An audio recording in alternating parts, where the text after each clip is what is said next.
Good morning, নমস্কার। আমি Mampi, homemaker মাম্পির আরও একটি নতুন ব্লগে আপনাদের সবাইকে স্বাগত জানাই। আশা রাখছি আপনারা সবাই খুব ভালো আছেন, আমরাও বেশ ভালো আছি।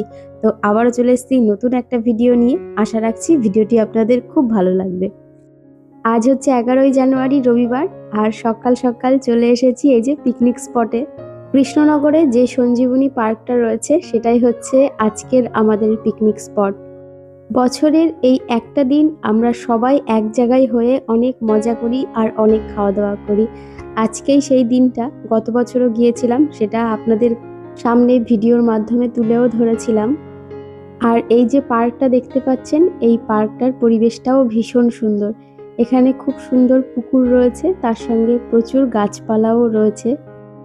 ওদিকে সকালবেলায় হচ্ছিল গরমা গরম ফুলকো ফুলকো লুচি, তার সঙ্গে আলুর তরকারি, নলেন গুড়ের মিষ্টি। সকালে এসেই আমরা প্রথমেই ব্রেকফাস্টটা সেরে নিয়েছি, তারপরে চারিপাশটা একটু ঘুরে ঘুরে দেখছি।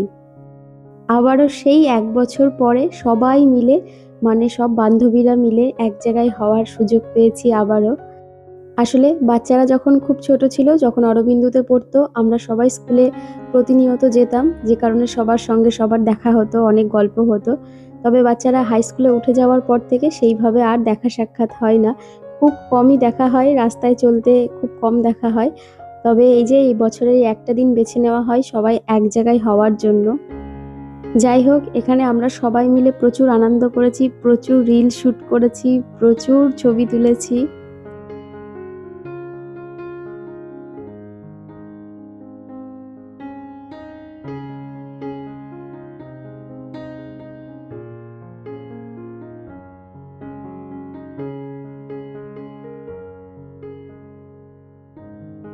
আজকে আপনাদের সঙ্গে একটু অন্যরকম ভিডিও শেয়ার করছি, মানে ওই আর কি, ঘরের চার দেওয়ালের বাইরে।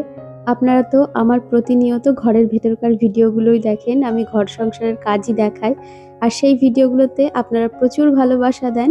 তবে এই ভিডিওটা একটু অন্যরকম হতে চলেছে, আশা করছি আপনাদের এই ভিডিওটাও খুব ভালো লাগবে। এই ভিডিওটা আমি স্মৃতি হিসাবে আমার ইউটিউব চ্যানেলে আপলোড করে রাখছি, যাতে ভবিষ্যতে যখন আমি পেছন ফিরে তাকিয়ে দেখব, তখন এই স্মৃতিগুলো মনে পড়বে। যাই হোক, এখানে অনেক রকম পাগলামি করতে দেখবেন, সবাই এক জায়গায় হলে যা হয় আর কি। তবে বেশ আনন্দ করেছি, খুব মজা করেছি।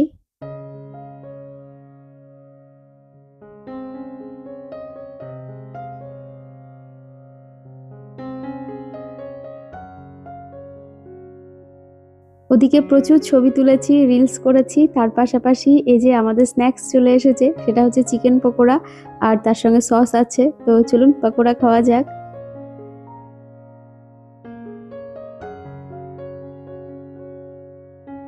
ওদিকে পকোড়া খাওয়ার পরে প্রচুর নাচানাচি এদিকে শুরু হয়ে গেছে। আর এই দাদা হচ্ছে আমাদের পুরো পিকনিকের দায়িত্বটা নিয়ে থাকেন, খুব সুন্দরভাবে সব দায়িত্বগুলো পালন করেন। এটা হচ্ছে আমাদের বান্ধবীর হাজবেন্ড, খুব ভালো আর ভীষণ রসিক মানুষ। এদিকে আমরা সবাই মিলে নাচানাচি, অনেক আনন্দ করছি, আর তার সঙ্গে বাচ্চারা করছে এখানে খেলাধুলো। ওদের কাছে এটাই হচ্ছে মেন আনন্দ, কারণ সবাই মিলে এক জায়গায় খুব কমই হতে পারে, কারণ সবার আলাদা আলাদা পড়া থাকে, যে কারণে এক জায়গায় তেমন একটা হতে পারে না। আর এখানে সবাই একজোট হয়ে খেলা করছে, ওদের কাছে এটাই সব থেকে বড় আনন্দ। আর এদিকে আমরা সবাই রিলস শুট করার চেষ্টা করছি, তবে পারছি ঠিক মতো কেউই না। যাই হোক, অন্তত আমার দ্বারাই তো একেবারেই হয় না, কিছু করতে পারি আর না পারি, অনেক মজা অন্তত হয়েছে। যাই হোক, এদিকে 3টে বাজতে গেল, মানে ওই বিকেল হতে গেল, খাওয়ার টাইম হয়ে গেছে দুপুরে। তো বাচ্চাদের বলা হচ্ছিল যে ওরা আগে খেয়ে নিক, তারপরে আমরা বসবো খেতে। তবে ওরা এতটাই আনন্দতে মগ্ন ছিল, যে কারণে ওরা বলছিল তোমরা আগে খেয়ে নাও, তারপরে আমরা খেতে বসবো। আর ওরা যেহেতু খেলাধুলো করছিল, ভীষণ ক্লান্তও হয়ে গেছিল, তাই প্রথমে আমরাই খেতে বসে পড়েছি। আজকের দুপুরের মেনুতে ছিল ভেজ ডাল, চিপস, মাটন, তার সঙ্গে চাটনি, মিষ্টি, সবকিছুই ছিল। এদিকে এক এক করে সবাই খাওয়া দাওয়াটা সেরে নিয়েছি, তারপরে আমরা রওনা দেবো এখান থেকে। আবারও এক বছরের অপেক্ষা। তো চলুন, ভিডিওটা আর বেশি বড় করব না। আর আজকের ভিডিওটা আপনাদের কেমন লাগলো অবশ্যই কমেন্ট করে জানাবেন। ভালো লাগলে একটি লাইক করবেন। আবারও দেখা হবে নতুন একটা ভিডিও নিয়ে। ততক্ষণ সুস্থ থাকবেন, ভালো থাকবেন। টাটা।